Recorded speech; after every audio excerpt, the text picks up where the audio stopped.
There's one particular lady who had come to me, she was beating her child up. And I found out that her childhood was full of abuse. Like the mother hated her. She was told that you're not wanted. Parents in general think trauma is hitting, slapping, swearing at your child. But trauma can also be subtle. Absolutely. Emotional neglect, nobody is talking of it. In fact, when we talk of it, people say, ऐसा थोड़ी ना कुछ होता है, ये सब American Western concepts है. Indian parents, I have seen a lot commenting on body type and weight. Like, especially with girls, But you're telling them is not going to help. It's just going to make them more anxious, more stressed. Young moms then are also, on social media, they are on phone. So it's like, where is the time for the child? And how do I repair that moment? Obviously, the first step is apologize. So many parents think that by comparing, the child is going to be motivated to study or to do well.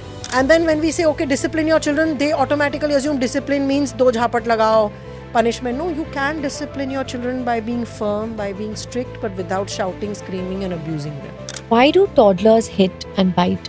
One parent came to me and said, my dad brought me up with so much of control and authority that I was not allowed anything. Today I have a son. My son has all the freedom in the world. I don't want him to go through what I did. He's causing a different kind of... We all want to raise happy, healthy kids.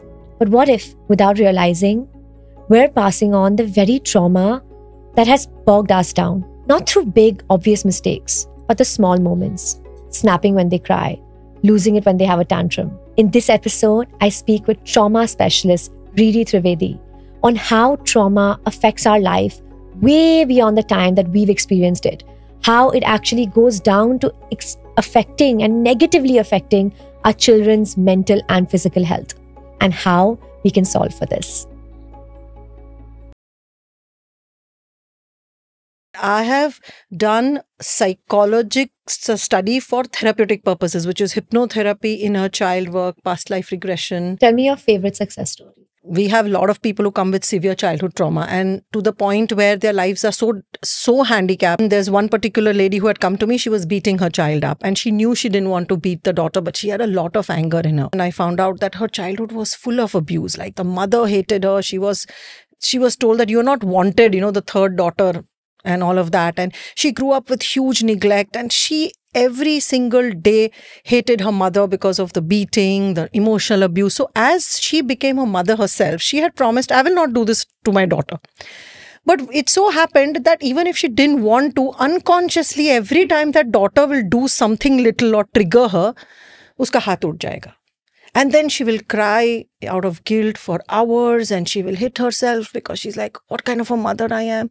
And she came to us and we started doing therapy with her, to work on her childhood. When she connected with her own little inner child part, there was so much of emotional outburst because that little girl didn't know what it is like to be loved. She didn't know what it is like to be held, to be appreciated, that you're so beautiful, you're so pretty, because her mother was like, look, nobody's going to marry you. You're so ugly. So when she started healing herself, the hatred for the mother went off. She actually said, ma'am, now I'm talking to my mother, which I have not done in years. Finally, I know what it is like to live. And she stopped hitting her daughter. That's the first thing we work on. So when mothers come to us saying that, biggest problem is we are hitting our children, that's the first thing I work on. That wo sabse pehle band hona chahiye. So of course, she stopped beating her daughter, but her whole relationship with her husband changed, her relationship with her mother changed, all of that changed only by her working on herself. Otherwise, her complaint was, my mother is not okay, my dad is not okay, my husband doesn't understand me, he doesn't love me. All of that just got sorted by only she working on herself. Because her lenses changed. She was seeing everybody from the lenses of her own pain and trauma. So, I have hundreds of such stories. So, even the parenting book I've put together is 1,500 plus personal consultations ka data. But we have about 10,000 sessions worth of data and we are continuing to grow in that. So we have lots of knowledge in this area and we document and publish. This is amazing work though. Congratulations. So, thank you. As a mother, I can, truly say that. So a lot of us, and I think parents in general, think trauma is hitting, slapping, swearing at your child. But trauma can also be subtle. Yes, absolutely. Trauma, emotional neglect, nobody is talking of it. In fact, when we talk of it, people say, ऐसा थोड़ी ना कुछ होता है, ये सब American western concepts है. But we have seen that most people who are having depression invariably have emotional neglect.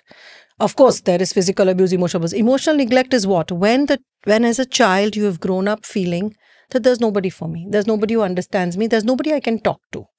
One would say, why is it abusive? Like, isme abuse kya hai? But actually, that is a basic fundamental need of a child. Yeah, to be accepted, to be loved for who or she is, and to be able to express. But when a child is just neglected completely, so one extreme is, of course, when you beat the child or hit the child or abuse the child, Yes. use swear words and all, that is one extreme. But when you don't do any of that, but you just neglect the child, like let the child cry, okay, no problem, ro do ke thak ke band ho jayega. Or, the child is, throwing a tantrum and you're not even bothering. You're like, okay, he'll get tired and he'll stop. That is emotional neglect. The child continuously is made to believe that you don't matter. Parents are too busy in their own stress, with their work stress, their marital stress. The child is running and coming and saying, I had a fight with my friend. And then you're like, okay, it's okay. It just happens. Okay, never mind. Or the child is crying for something and the parent says, oh, why do you want to cry? Just stop crying right now. Don't cry. You're just a crybaby. So child's emotional needs are not met continuously, or the child's just feels like, I have worked with so many adults who say that in childhood, if ever we got into trouble, we never felt we could go to anybody because adults were too busy with their own issues. And if at all we opened our mouth to share something that went wrong, we would be whacked or beaten. So this is emotional neglect. And emotional neglect and emotional abuse are extremely toxic cocktails for a huge mental health issues amongst adults. In childhood, you don't notice the signs, but as the child becomes an adult, these are subtle forms of trauma. Even domestic violence, which is not directly done to the child, but the child is witnessing parents continuously fighting or giving silent treatment to each other. Silent treatment is also very... It's very toxic. It's very toxic.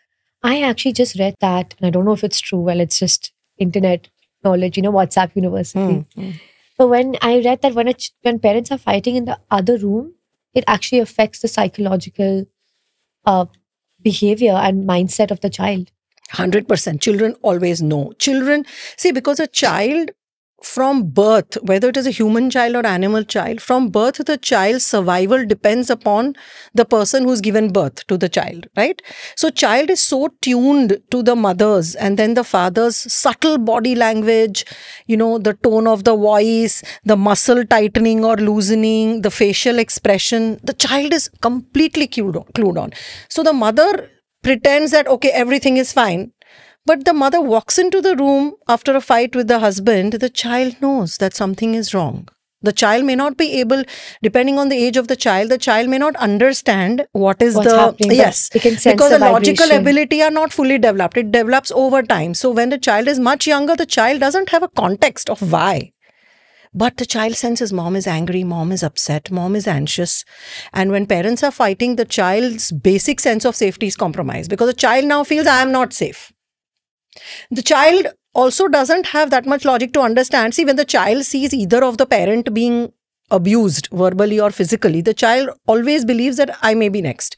Though the child has probably a logical part to say, no, that only happens between them. They don't do it to me. But that logic doesn't play up. Whenever child witnesses abuse, even if the child's elder sibling is beaten, the mind or the system, the nervous system, the physiology experiences as if it is happening to the child itself. That is how our body is designed.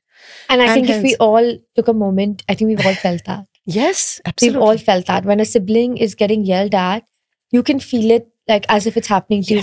And no matter how much you're fighting with your sibling, you never enjoy that. So the figures you are attached to in your life, your parent, your siblings, when something happens, it feels as if it's happening to us. And for the child, when the parents are fighting, the parents are supposed to make the child feel safe and loved. When they fight and yell and scream, the child automatically feels unsafe. And then the child starts developing anxiety from a very young age. And then, of course, These children, as they grow up, they are hyper vigilant, hyper anxious, because they are every time they are expecting abhi kuch hoga, something will happen, something will happen. And then, well, then they go into ADHD diagnosis and, oh, my child cannot sit still, oh, my child cannot sleep. But the child's nervous system is continuously in a state of hypervigilance. So obviously the child is going to be hyper. You spoke about emotional neglect. Yes. That's something I want to take you back to, because we're a generation of double income families. Yes. Both the parents are working. In lots of cases now, nuclear families are on the rise, right? In the entire country. So by hook or by crook, the child is spending a lot of time alone. Yes. Or with peers. How can that be managed, right? Because you're at a job, say you don't have the flexibility and the luxury of remote working.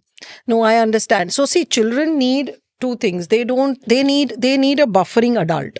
By buffering adult, now that could be, if the parent is not available, then it could be a grandparent who is willing to take that responsibility for that time, or it could be a nanny, or it could be, neighbor or an aunt, somebody, because children just left with peers do not learn so much, because, well, nature has designed us in such a way that in the early years, children's brains are developed and they learn skills by observing their caretakers, right? Even in animals, you see, they learn by observing how to hunt and for food and all that. So they do need adults who they can model their behaviors and all of that. I always tell parents that, when children are young in the early years, it's not that you should give up your job, but try to spend more time. Try to work around it where you can spend more time, because the younger the child is, they need more time. Now, if you can't, then do not hesitate to take help. So you should be taking help. But whatever time that you get, say after work, suppose. Now that time today, I see a lot of young people, young moms then are also, on social media, they are on phone. So it's like, where is the time for the child? So whatever time you get after work, I believe then it has to be 100% with your child.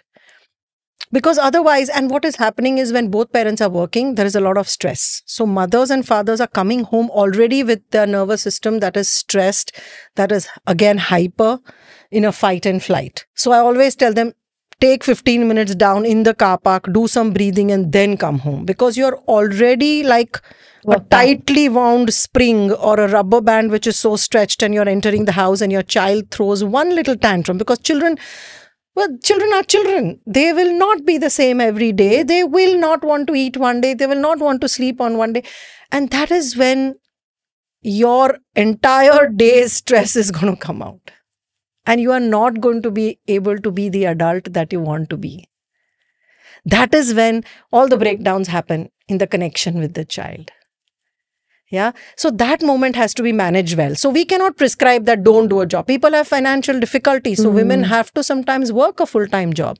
But we always say that find a way where you have at least a nurturing adult. Because today research says that it doesn't just have to be the parent. Even if there is one nurturing, compassionate, buffering adult who can be there for the child. So if the child is crying or upset, there is one adult who can be there, who can hug the child and say, it's okay, wait till mama comes, you'll be fine. Yeah. It could be a nanny, it could be a grandmother, it could be an aunt, whoever. That has huge impact on the mental well-being.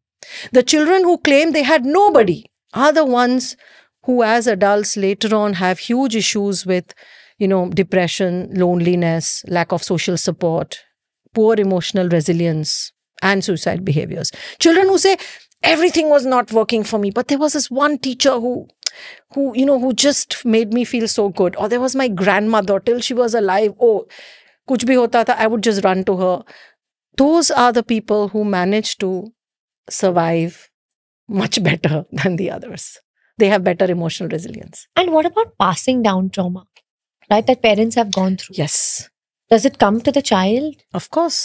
It comes in multiple ways. It comes as parental behaviors also. And it comes genetic also. In the sense, there is a predisposition to certain behaviors. Okay. Could you maybe explain with an example so it might be simpler? So there are multiple ways it will happen. So suppose, so we have a mother, say, who as a child was sexually molested, for example, or sexually abused as a child. Now, because of her trauma of sexual abuse, when she becomes a mother to a daughter, she becomes hyper anxious about her safety. So she is going to, this is a real case. So she would now, wherever her daughter was around any male, she would just freak out. She would keep telling the daughter, what did he do? Where did he touch? Why did he hold? So the daughter already from a very young age, without no experience, already started feeling anxious around any man. She had just directly picked up from the mother. In another case, again, how trauma gets passed on, like same behaviors get passed on. Like I have so many mothers who tell me that, ma'am, I used to hate this part about my mother. She would have this particular expression. I still remember her eyes when she would hit me or scream at me. And I find myself doing exactly the same thing with my daughter, though I don't like it. But I'm using the same words, though I don't want to, but I just end up doing the same. Why? Where is this coming from? Because what happens is, as a child, what you repeatedly hear and experience becomes a memory. It becomes a long-term memory. And it is not just a mental memory. It is a body memory. It is implicitly and explicitly stored in the body. So let's call it in simple word programs. If you've listened to a program like 10,000 times, that program becomes a second voice in you, right? It's like a certain jingle you've heard all your... It's like affirmations. Correct. And how they change your subconscious. Yes. So even while you don't want it, certain trigger will just bring that up instantly. Third way is where parents polarize. So like, for example, one parent came to me and said, my dad brought me up with so much of control and authority that I was not allowed anything. I knew we could afford it, but he never bought me a toy.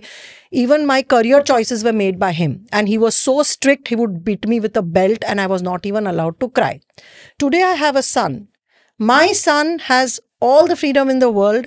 I don't want him to go through what I did. So he has no rules. If the teacher shouts at him, I go and change the school. Whatever toys he puts his hand on, he gets that toy. And he has all the freedom in the world. I mean, I don't want him to even remotely experience what I experience. But what is he doing now? He's causing a different kind of imbalance. This is an extremely permissive parenting. So the boy is spoiled, entitled, self-centered, believes everything revolves around him. And this is how, again, that imbalance gets passed on.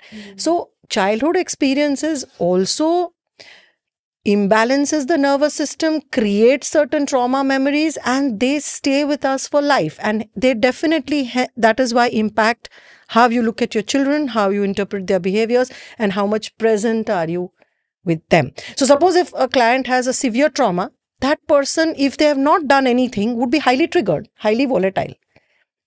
So normal behavior of a child, which all children do, right? A child will throw a tantrum or will cry or will throw something or will hit the brother and sister. These are normal children behaviors. But a person who has a severe trauma history, who cannot self-regulate, will now get aggressive or get triggered because of the child.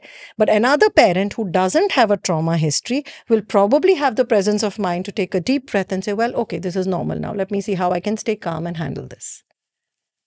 So this is how the trauma impacts parenting behaviors. So if I were to ask you, why does somebody whose father had severe anger issues, and they've hated this and they've hated kind of witnessing it, why do they adopt the same thing? Is this what?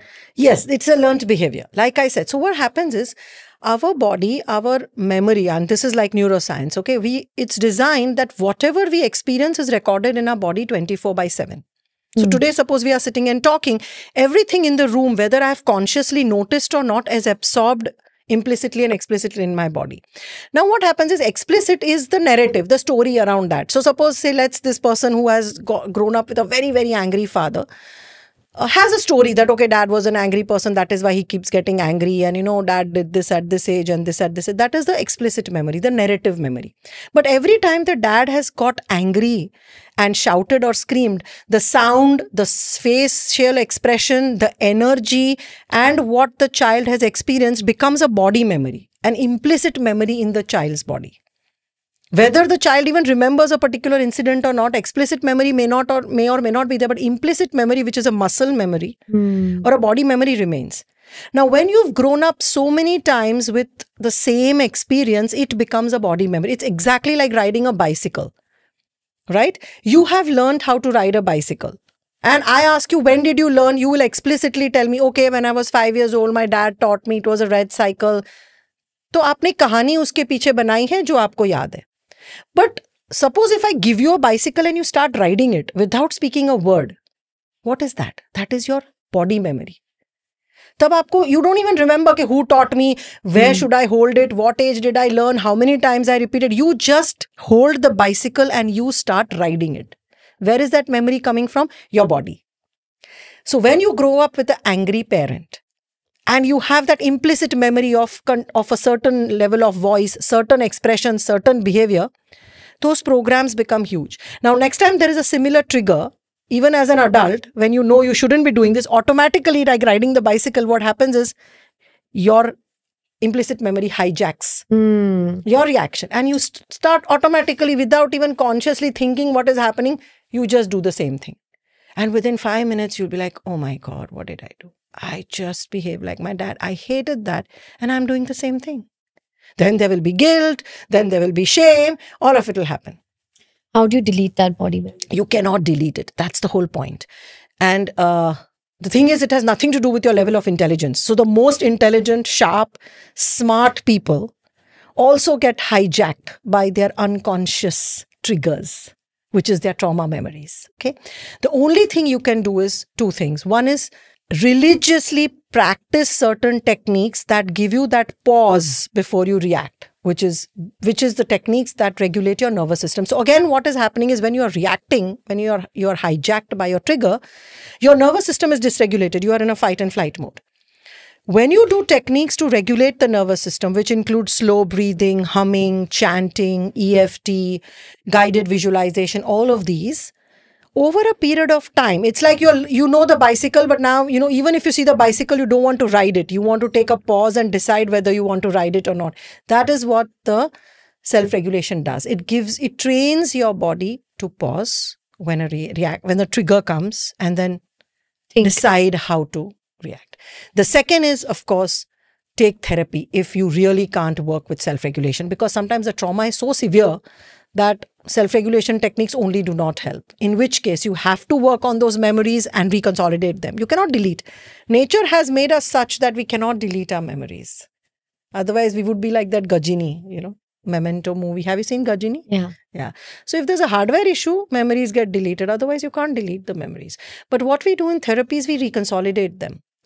Which means, say, if if a memory of dad's anger is associated with feeling helpless and hopeless or angry, I can reconsolidate it and now associate dad's angry face with me just imagining a lotus, or me just taking a deep breath, or me just feeling calm and relaxed. So when I change the association, the memory remains, but the emotional charge gets reduced. The reaction. So it's literally like you have a firecracker, but you don't have the gunpowder inside. What are some things that children hear and they're meant to be said with love and with positive intent, but are actually very harmful? Like constantly telling them that, this is a great example, could be to do with money. That if we have a scarcity mindset, yes, and if we feel that there's not enough in the world, we'll always be like, this is so expensive, take care of it. Yes. You don't need to take care of something because it's expensive. You should take care of something because you should take care of everything. Yes. And everything deserves to be handled with care. Absolutely. So what are things that, and maybe we could narrow it down to Indian parents, but what are we saying kind of subconsciously or unconsciously? So yes, money is a big thing. With a lot of parents, it is about, money is not free, money is not easy, if you buy this toy, you'll become poor. Something like as ridiculous as it. Now you may think, okay, and I have been guilty of this. This is why I'm telling you this example. So I didn't even realize for years that I had done this with my daughter, till my daughter, would start reacting saying, what if we become poor? So when she even had to go to college, we were like, go to the best college. She's like, oh, but this is so expensive. What if I go to college, you guys will become poor? So I'm like, where is this coming from? Like, she's an adult and she knows, she can see the money we have. She knows we can afford it. But that inner voice, and I honestly don't even remember but how I have done it. But unconsciously, I've done the same thing. I may have told her as a child, like multiple times, that, oh, if you buy this toy, maybe money will get over. The thing is, parents don't even remember when they do this. But I am guilty of doing that. I feel so bad because it has taken her some therapy to get over it. Because every time the first thought to her would be, what if we become poor? Versus that my son doesn't have any of those programs. So if he likes something, he'll say, okay, can I buy it? It never crosses his mind that we will become poor. There are similarly a lot of these things parents say, like Indian parents I have seen a lot commenting on body type and weight. Like especially with girls, Now, an 8-year-old and a 9-year-old can see in the mirror that she is fat or she is plump. And when girls become they go through that pre-teens, their body does put on weight. But invariably, parents say this all the time. Oh, see, you're fat. Oh, you're so fat. Oh, why don't you lose weight? And then I have to keep telling them, you know what? They know they are fat. But you're telling them is not going to help. It's just going to make them more anxious, more stressed. When there is more stress, metabolism is affected, and even without eating, they will put on weight. So this comparison. So many parents think that by comparing, the child is going to be motivated to study or to do well. And they try to compare in a very, but you are so much smarter than her, but how come she still got like a 49 on 50 and how come you got just 47? But you are much smarter than her. So they think that this is motivation. It is not. Okay. Sometimes it also builds a lot of resentment among friends, among siblings because of this comparison that parents do. And parents' own deep-rooted issues do affect children. I mean, whether it is relationships. I know so many mothers who tell their girls from early on, never get married, see how miserable I am, or, don't ever get married. Marriages are just horrible. So many. And they just say it because in a moment of anger, in a moment of helplessness, but they don't know the child is listening and the child is internalizing this. Child doesn't have the ability to recognize that this is mom's struggle and I may not have the same struggle. Right? So these are all the different ways, comparison, pressure. Parents also use this very pet standard word. Oh, you are capable of much more. So many parents say this. Oh, the son is like coming and saying, oh, well, I got this much marks. I got, say, a 95 on 100. Oh, but you are capable of 100. Like, what happened? How come you just got... So they are trying to sugarcoat something so their parents must have beaten them up and said, how dare you not get 100, So they were punished. So these parents now say, okay, we don't want to do that. So let's do it in a better way.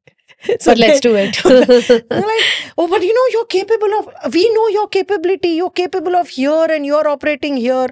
Well, these are all the different ways that I don't think helps the child. It's always good to ask the child, what do you feel about your grades, right? What do you feel about your capability? Parents are not listening today. They are very, very, very eager to advise, to give the gyan that they have accumulated in 30 years of their life. How many parents today I tell them, I said, ask your child first. Even if your child has done something wrong, you've caught the child stealing, telling lies. First understand, like, what was going on?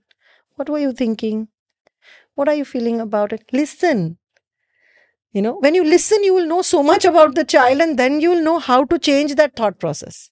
Most parents don't know the child's thought process. They just see the action and then they want to do something about the action. Is it possible to love our parents and still forgive them? 100%. I think start with acceptance. Yes, this is what happened. Try to understand what did that do to you and try to find out how you can heal yourself, because ultimately what your parents went through and what they are going through, you cannot impact it beyond a point. But if you heal yourself, you are neutralized with that, then you can be around them without your body going haywire. That is how you heal yourself. And then most of these people, when they have healed themselves, are able to look at their parents with a little bit of sympathy, empathy, and say, well, they had this issue. Well, he was a but I think this can this also lead to repeated abusive patterns, right? When the sympathy and empathy kicks in. I think we are a very aware generation. Yes, absolutely. But the ones that came before us, they're not that as aware a generation, right? So they aren't talking about conscious parenting and they won't change. They won't change. They will actually laugh and ridicule all these things. Yeah, absolutely. But do you think that sometimes the child will at times think that, okay, this was my parent, they were going through different circumstances and it was their circumstances that made them react this way? And do you think that letting it go also leads to the repeated behavior by the parent? Yeah, so here's the thing. First of all, we must understand that nobody changes. So the parent will continue to be how they are.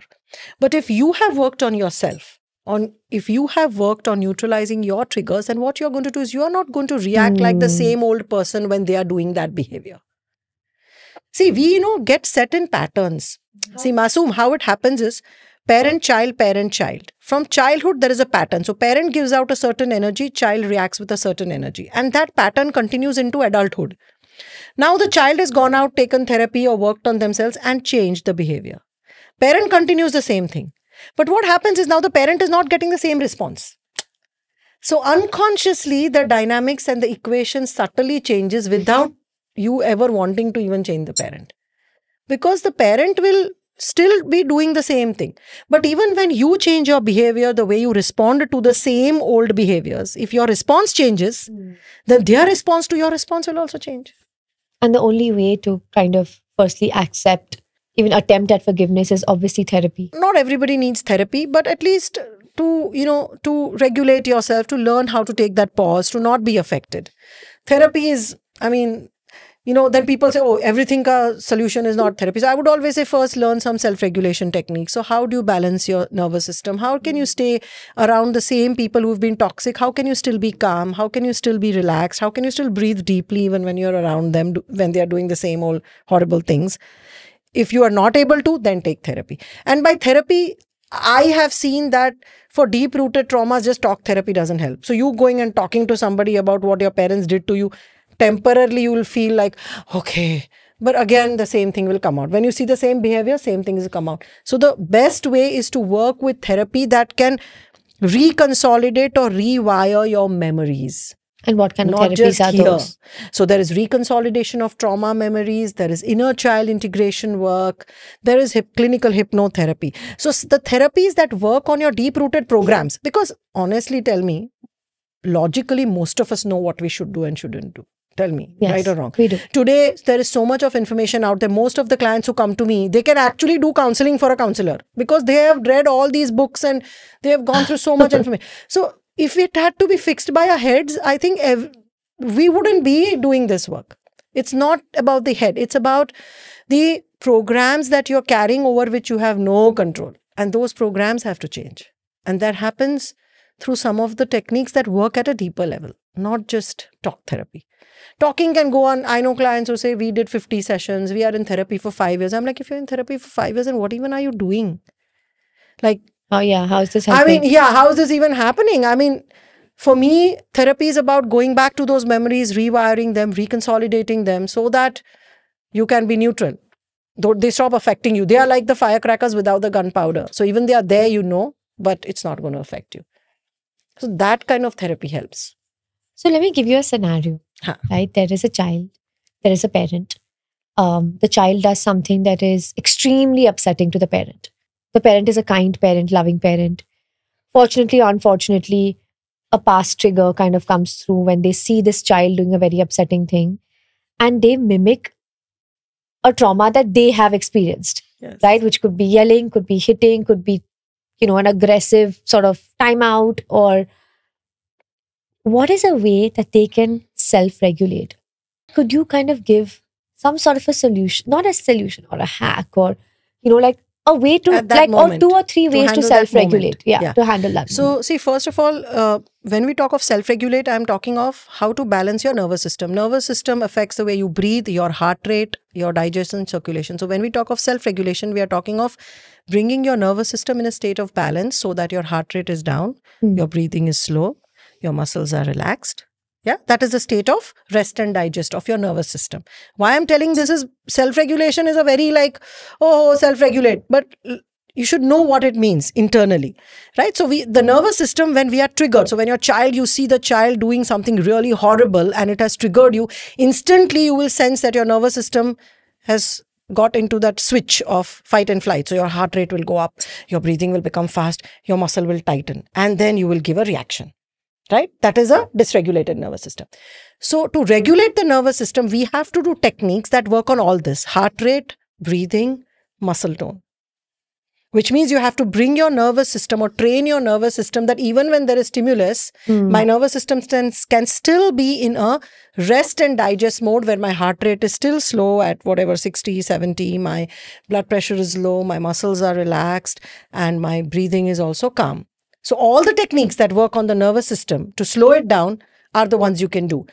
Classic is abdominal breathing, deep abdominal breathing. Or Could you show us yeah, what that like looks like? just put your hand on your abdomen and go. Or breathe in from the nose, out from the mouth to just release that tension. Like, okay. Even better is humming. In fact, humming, though, I tell parents, so my husband has done a PhD on humming. Okay. And humming is known to reduce your heart rate, known to reduce your blood pressure, known to reduce stress and improve your concentration and focus. So humming is something that you can do at that time, but you can even do on a regular basis with your children. It is best for children. All you have to do is no mudra, no nothing, no empty stomach, full stomach. It's not a yogic pranayam. It's just simple humming. And you do it, say 25 rounds, as a family, like just before you start eating your food or just before you go to bed. Chalo, let's do something. And then you go, that's all. Now, when you do humming, about 10, 15, 25 rounds, for an adult, for a child, it could be much lesser. Your heart rate immediately goes down. Your breathing slows down. Your muscles relax. Your brain calms down. This is so simple. In fact, I tell all parents, teach it to your children. When you're angry, can you close your eyes and just do 5 times and anger goes away? For small kids. It improves concentration and focus. This is all based on research. We've published a lot of research on this as well. So humming. EFT tapping is another beautiful technique. I mean, a lot of people today know it, but even though I'm angry. So whenever I tell parents that you are triggered, first step is to sense, okay, for a split second, I'm triggered. Now that time, you can step away and do EFT, humming, abdominal breathing. Yeah. But it will work only if you've practiced it before. It's like saying, yaar, when I'm drowning, I can't learn swimming. But if I have spent years learning swimming, even if I don't use it, someday when I'm drowning, I will know how to swim. So if you do some of these self-regulation practices on a daily basis, 5 minutes every day, in your lunch break, or just before you come home or before you go to bed, that if you have done it, then in a crisis, when you need it, you'll be able to use it instantly. So humming, breathing, there is something called coherent breathing or rhythmic breathing, where you breathe in 5 seconds, breathe out 5 seconds. That is also very effective. EFT tapping, and all these techniques you can teach children. Even 5-year-olds can do tapping, 5-year-olds can do humming, 5-year-olds can be doing abdominal breathing. You can make them lie down, put a little boat or a rubber ducky on their abdomen, and then tell them to breathe in and the ducky has to go up. Breathe out, it goes down. So I know all these little tricks on how to make kids do these things. Wow. So you can put a little boat on their navel when they're lying down and say, okay, let the boat go up and down when you breathe in and breathe out. So then, they learn abdominal breathing. It's beautiful. So what are some ways that children can self-regulate? So the techniques that I told you is like whatever you want to teach the child, do it yourself as a family. So make it like a family ritual. If you say you sit and do it, they will never do it. So as a family ritual, a couple of things you can do. One is say before every meal, or at least one meal a day, when you sit at the dinner table, try to ask each one, what was the one thing that was nice for that day? Like appreciation or one thing you want to say nice about somebody. Okay. Second is, like I said, as a family, just do 10, 15 rounds of humming before they go to bed, on their bed. That will improve their sleep tremendously. It will give them deep sleep, improve their concentration and focus. And as parents, it will bring down your stress. So humming together. And EFT tapping, but simple, not the full process, but just simple magic tapping. Give it a fancy name. And every time tell your child, okay, what is a not good emotion you're feeling? Okay, where are you feeling it? Does it feel okay here? Okay, let's tap. And then just say, even though I feel this, just tap it out. So tapping is a beautiful visualization. Children are amazing visualizers, right? So you can just ask them to close your eyes and imagine, suppose if there's a race coming up or there's a performance coming up, imagine how you're doing it. So guided visualization for children is amazing because they have a very active imagination. So how can you teach a child to visualize? Every night before they go to bed, first do 5 rounds of humming so they are relaxed. Yeah. And then just before they go to bed, ask them to close your eyes and imagine how you want to perform your dance. Imagine you're doing the dance. What is there? What are you wearing? Just ask them those questions and let them do it and give them an affirmation with it. It really works wonders. Or you can speak if they're too young, like I'm doing my best performance or I'm dancing very confidently on the stage. Repeat it 10, 12 times at night before they go to bed. That's when their subconscious mind is most open to reprogramming. So these are some things, but do it all together as a family. Most children will do it if they see you doing it. Now, let's say I can't self-regulate. I haven't been able to. I lose it. In that moment, I'm yelling, I'm screaming. Unfortunately, I've raised my hand. How do I fix it? First, identify your triggers. What are the specific things that trigger you? And how do I repair that moment? So once you have lost it and you have done something you don't like to do, then obviously the first step is apologize. Parents hate apologizing to their children. That's a big problem. So then children don't learn to apologize. Hmm. If parents don't apologize, children never learn to apologize because children are also very egocentric.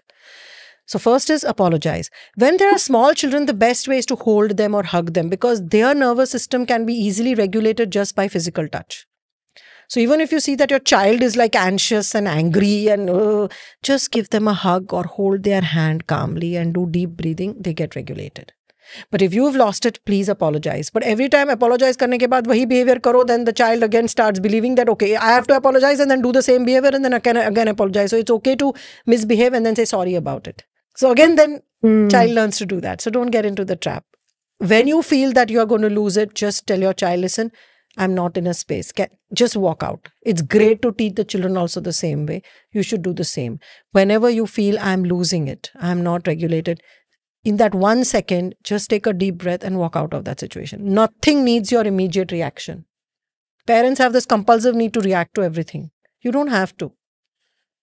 Just walk out. Your child also learns. See, how you react to your child is something your child is also learning as a behavior.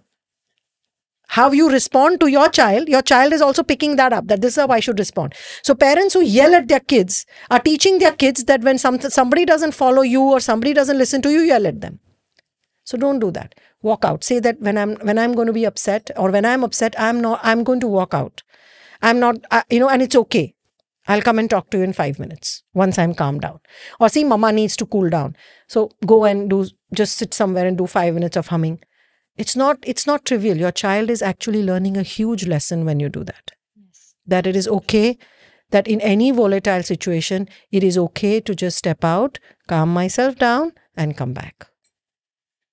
Do it with adults also. Even with my teens, we had an agreement that if any of us becomes disrespectful, we just walk out of that situation, calm down and come back again. And nobody should take it as an insult. So these are small things that you can do, but work on it. You spoke about something which is very interesting right now, which is the child's ego. And I before becoming a parent, I didn't know this was a thing, but it really is. Yeah. How can such small human beings have? See, we are born egocentric. We are born to believe that everything in the world is about us and because of us and due to us. And that's how we are. And that's how we learn to survive. That's how we learn to associate everything. So even if parents are fighting, a lot of time child thinks it's because of me they are fighting. How many children carry the guilt of their parents' issues? Because of me they are fighting. My mom is crying because of me. So a lot of children think even the good things like, oh, see, they're happy because of me. So children have that. And then over the years, of course, with education and when they learn to interact socially, you teach them certain skills. No, share, give this to somebody. It's not because of you. It's because of them. You should think of your friend. That is how then they learn to get over that. But in that age, which is between 5 and 10, right? The ego steps in again. Yeah. Even if it's been solved in the toddler area. How do you deal with the ego? See, ego is good, right? Because if your child didn't have any ego, then anybody would walk over your child. Your child will be a people pleaser. Your child will be like, here, do whatever you want. I'm fine. So ego is great. But ego has to be linked to self-respect. It has to be linked to assertiveness, confidence. Not with, entitlement and not with anger. Again, this is only learned from the parents and the environment. Like if a parent behaves in an egoistic manner that, how dare someone do this to me? How can somebody tell? Children are listening and that's what they do. But if the parent says that, no, if suppose the parents are fighting and the mother says, don't talk to me disrespectfully. If I'm not respected, I'm not going to talk to you. Children pick that up. That is good ego. Self-respect is good ego. Right? And children, it is okay to have some amount of ego, but it should not be, ego should not be mixed up with, superiority complex or I'm the center of the universe or with a sense of entitlement. Today, a lot of kids are growing up very, very entitled because today there is a whole generation of parents who are very permissive. Very permissive. And I have made videos on this on Instagram. I talk a lot about it because today parents, I don't know why. My hypothesis is because they have been brought up by the other style of parenting, very authoritarian, angry, abusive parents. Now these parents who have their children are saying, oh, my child has to be brought up differently. And then they don't know the balance. So today, a lot of kids are growing up very entitled and pampered, unfortunately. No discipline. There's no strictness because somehow, I don't know, parents think. And then when we say, okay, discipline your children, they automatically assume discipline means do jhapat lagao, punishment. No, you can discipline your children by being firm, by being strict, but without shouting, screaming and abusing them. It is very much possible, provided the parent is, like we said, regulated. True. So that is why the first thing to be a good parent is first work on yourself. Only if we have healed ourselves can we truly, truly be present for our children and be good parents. Otherwise, all our garbage keeps coming out. Because children are the best ones to trigger your, the pain points. The children know the best how to really push those buttons, which you have cleverly hidden all your life. Why do toddlers hit and bite? Is it a form of aggression or expressing themselves? Yeah. So see, toddlers, they don't have, first of all, an emotional vocabulary. They have a whole lot of feelings that don't know how to express. They also could have other physiological issues. There could be a pain, they could be hungry, they could be tired, they could be sleepy, but they don't know how to express it. So the easiest natural animalistic way is to bite or to push or to throw or to do. So as a parent, you cannot look at it as like, oh my God, my child is jungly or my child is an animal. No. The children have to be gently said, this is not how you express it.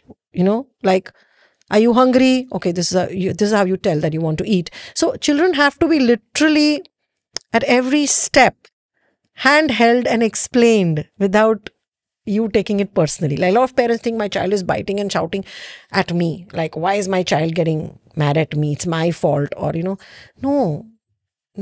Children can be like that. It's nothing to do with you most of the times. It's just, they just don't know how else. Sometimes they are curious. They throw things and break things because they just want to see how it works. Because their brains are developing at a phenomenal rate. So, the most toughest periods for parenting are 2 to 3 and teenage years. The terrible 2s, terrible 3s, and then because both the stages are where the brain is growing exponentially and there is a huge need for independence. So child wants to also explore, but child wants to be independent. You see the egocentric when you are saying, children, I want to do it. I will eat. I will wear my own clothes. And parents get so annoyed, like, why? Like, why do you want to do it? You can't do it. Don't you see it? But same with teenagers. Because that is the stage when they are learning to become adults. So parents just can't handle it. Parents are it's the most difficult part of parenting is to let go. And hence these 2 ages when children have a huge need for independence. A 2-3-year-old child is now realizing, well, I can do things by myself. I can eat by myself. I can take bath by myself. I can run. My mommy doesn't have to do everything. Even the child doesn't know how to do it correctly. So child will end up breaking over things, creating a mess. I can throw water on the carpet, see? So it's an age when they really want to do things on their own. But for parents, it becomes a huge problem. So it has to be channelized. Okay, you would like to throw water. Okay, here's a tub. Can we pour water in that? Now you've channelized that need. So parents should be watchful. My child is trying to be independent here. What can I do to channelize encourage that, motivate it. Versus saying, don't touch, don't do this, don't do that. Yes.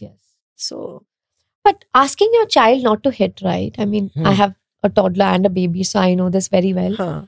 You can tell them 30, 40 times. It doesn't always work. No, so they need to be told many, many times, and they need to be told in different ways. They need to be shown certain books or shown certain videos to make them understand, because their brains are not fully developed. So repetition is the key. So parents get very, very pestered. एक बार में क्यों नहीं समझता है? 10 बार बोला, अभी भी नहीं समझ रहा है. But वो नहीं समझेगा because their brains are, they need repetition. Repeat. Yes, you have to repeat. Don't hit. This is what happens when you hit.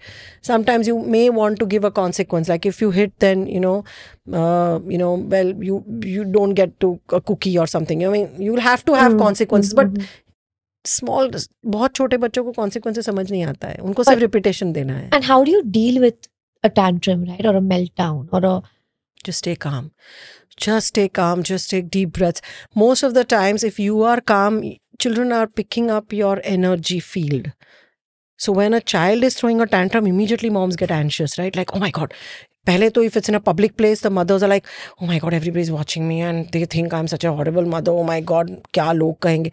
So mother is already anxious. The child is getting more anxious. First thing is, just take a deep breath. Just stay calm.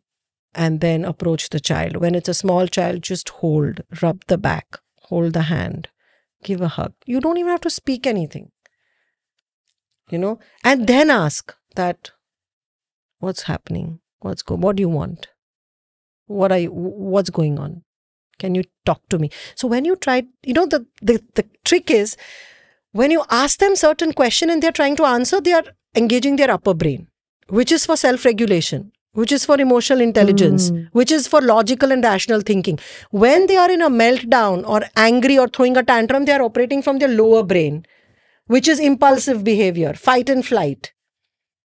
Right? So the lower brain is which is triggered. Now, when a parent also is reacting from the lower brain, there are two people operating from the lower brain. It's not going to work. How do you engage the upper brain? Asking questions, asking them to sit down. Or, you know, just simple things like, what happened? Can you explain? Can you just tell me what happened? Even when they are explaining and telling, they are engaging the upper brain. That just brings them down, the tantrum. But then there's this whole conversation, right? That by being calm, we're not disciplining our kids. No, says who? You can calmly discipline your kids. You can tell your child, you will not get to go out and play today, very, very calmly. You can tell it 5 times. Your child can throw, you know, jump, cry. You can still be calm and say, okay, I know you don't like it. I know you're angry, but this is how it will be. And you can still be very calm. So disciplining is important. Disciplining is 100% important. Your children have to know there are rules, there are regulations. I cannot do certain things in this house. Yeah. I cannot get away with all kinds of behavior. Yeah. And I have to do certain things. And so it's important that you can't be like rigid, like a Hitler. Like you have to listen to the child. If the child is saying, no, I don't want to do this, then okay, why you don't want to do it? Can you talk to me? Can you explain to me? So have a two-way communication. But discipline is extremely important. When we look at the research on parenting styles globally, the research says that authoritative parenting or balanced parenting is linked to the best outcomes among children. Children who have the least propensity to go for addictive behaviors, the kids who do very well academically, kids who have very good emotional resilience, very good social behaviors, they are all kids who are raised with a good mix of demand, control, as well as warmth and receptivity. Total permissive parenting is also not good, and complete helicopter parenting or Hitler parenting is also not good. But say a child is having an absolute meltdown, throws a water bottle across the room, cries, says, and has a very unrealistic demand of the situation. So we must know first what is the child's need there. The child is expressing something by throwing the bottle, na? So the child has to be first communicated that throwing the bottle is not okay. But what is the other way to express that need? For that, you have to first understand what is the child's need. Is the child angry? Is the child frustrated? The child wants to sad? Say the child, I mean, the demands are quite unrealistic, right? Like the child will want to wear shorts when it's 10 degrees outside. Or so in certain things, so pick your battles, first of all. A child will, like I said, want to exert his or her independence in all the 10 things. If you try to push down and keep fighting all the 10 battles, it will be a battleground. So out of 10, pick only 2 battles you want to fight, which are really worth fighting. Other 8, let your child be. So if the child says, I want to go 10 degrees, no. That is just letting the child experience. 10 degrees, child wants to go in shorts, let the child go, let the child freeze, come back and say, no, I think it was not okay. I don't know. Or if the child still doesn't mind it, then it's okay for the child. So certain things you have to teach the children by letting them fall and fail and learn. I don't want to eat. Okay, stay hungry. Is it a battle worth fighting for? Absolutely not. But if the child is telling lies, if the child is demanding for something that you cannot afford, you don't want to give, then so that's why I said no, you cannot have a rule in parenting. As a parent, I cannot teach you every single thing how to deal with it. But there are guidelines. So the guidelines is pick your battles, Pareto principle, 80-20 rule. Yeah, use 80% of your energy in fighting only 20% of the most important things. Then your child will listen to you. So my question really here is how to fight that 20%, right? Real life example. Staying calm. If your child has thrown the bottle, the child expects that you will scream, shout. Just at that time, take a deep breath and say, first of all, please pick that bottle up. This was not okay. And then he will be stubborn, defiant. No. Okay. Can we please understand what happened? What are you feeling right now? Okay. What is going on? Why did you need to throw the bottle? Not in a challenging way, but in an understanding way. Most likely when you are calm and ask your children these questions, he will try to reply. I want this. And didn't we agree that we can't have it? It's really not possible. So is there some other way that you can express this to me? Because throwing the bottle is not allowed. It's not okay. It might hurt somebody. So can we do it in some other way? Do you want to write down something or do you want to tell? So now 1 or 2 such reactions, your child will stop doing that because your child knows that if mommy is reacting like this to me, this is the way I can handle it. Yes, absolutely. But most people you will have to. Yeah. And when you ask questions, the child is engaging the upper mind. Instantly, the child is now forced to think. When the child is forced to think, the upper brain is being used. When the child threw the bottle, the lower brain has hijacked the upper brain. Right? So there's a beautiful book by Dan Siegel, Whole Brain Child. It's wonderful to read for parents, right? So this is how, in simple situations, how you respond. You can always take a deep breath. Child has anyway thrown the bottle. There's nothing much you can do now. So by your screaming or reacting or hitting, he'll throw the bottle again next time. Right? Sometimes, when you confront children, they fight harder. So today, if a confrontation has taken 5 minutes, next time it will take 10 minutes because a child will next time try much harder. That, okay, first time it worked, second time I'll try much harder. But you have to break it down.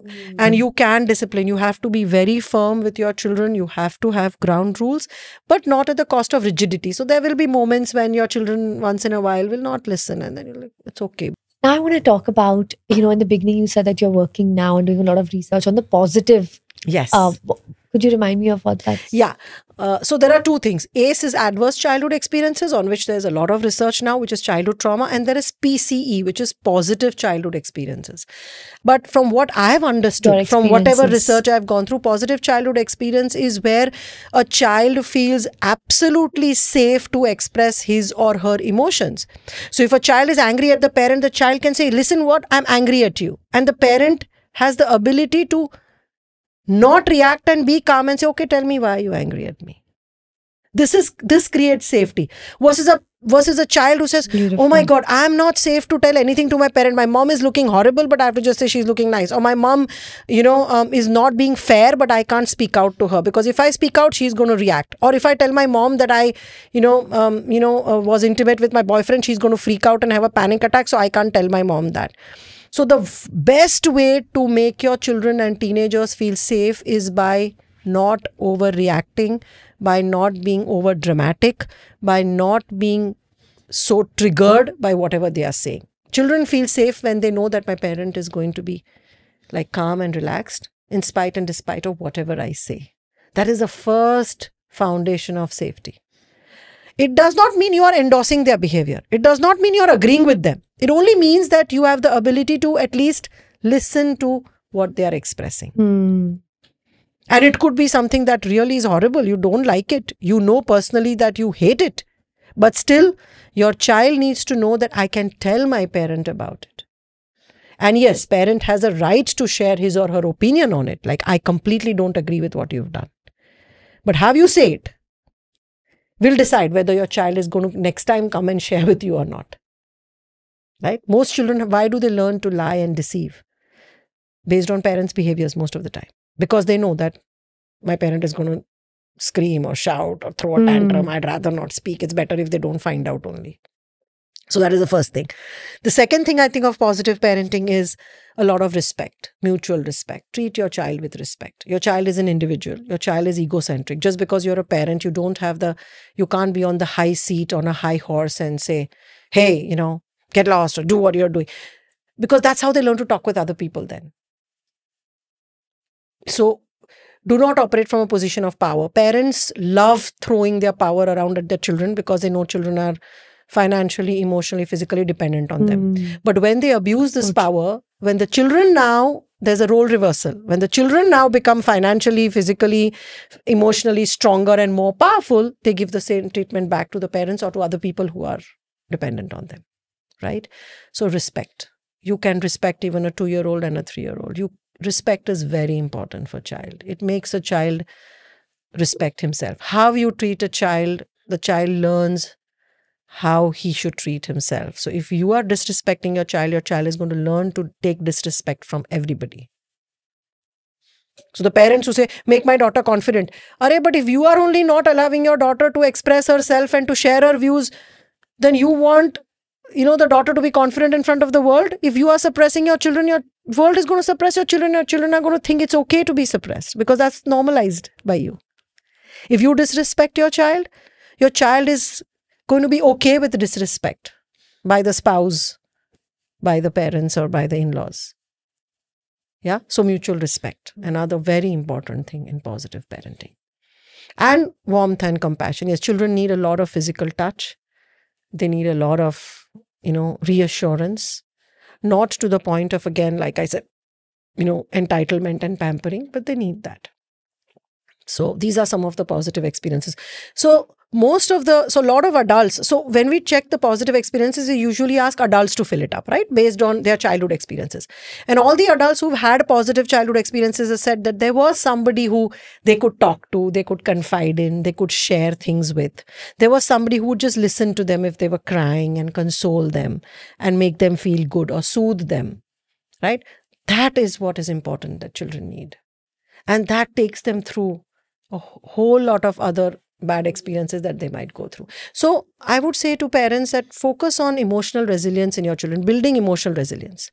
And another positive message I would really want to give to parents of children today is let them fail, let them fall, let them be independent. Again, like I said, today I'm seeing that parents are over-involved in their children's life, in their children's challenges. Parents are 2 steps ahead of the child. Whether it is career choices, parents are filling up the SAT forms, parents are filling up university admission forms, parents are planning play dates, parents are planning everything for the child, where you should go, who you should meet, what day you should go and play with whom and what should you play. It's completely killing the child's sense of independence. So let the children fail, let them get hurt, let them bruise, get falls, let them make mistakes, let them flunk in an exam or 2 so that they know what it is like to fail. And that's how make them independent. It's so important to build confidence. Emotional resilience comes when children learn independence, learn to make mistakes, learn from their mistakes, reflect on their mistakes. Children who never make mistakes don't even know how to think about mistakes, how to problem solve. Today, children are not problem solving. Parents are solving all the problems for them. There's no problem that children have to solve today. Yeah. Small things like, okay, I haven't done my homework. Okay, let me write a note to your teacher. Let me call your teacher. Why? The child can't talk to the teacher. The child has to talk to the teacher and say, ma'am, I didn't do my homework. It's a great learning for the child. And then face the consequences. Parents are too scared to do that. Well, thank you so much. This was such an incredible conversation, and it's one that's given me a lot to think about, for sure. Thank you so, so much for being here. And I hope you enjoyed the conversation. Yes, absolutely. Thank you so much for having me over. Yeah. And I think we spoke on a lot of things. And, yes. Yeah, very interesting. And yeah, I hope it was useful to you. Thank you. Thank you so much for watching or listening all the way through. I'd love for you to hit that subscribe button. It helps this show reach more incredible people like you, and most importantly, get closer to our goal, to build an incredible community with the Masoom Meenawala Show. My goals with this show are audacious, and you all are the most important part of this journey. I want to create for you. So tell me what you want to hear. What stories could change your life? I read every single comment, and your reflections honestly help us shape where this show goes next. I'll see you in the next one.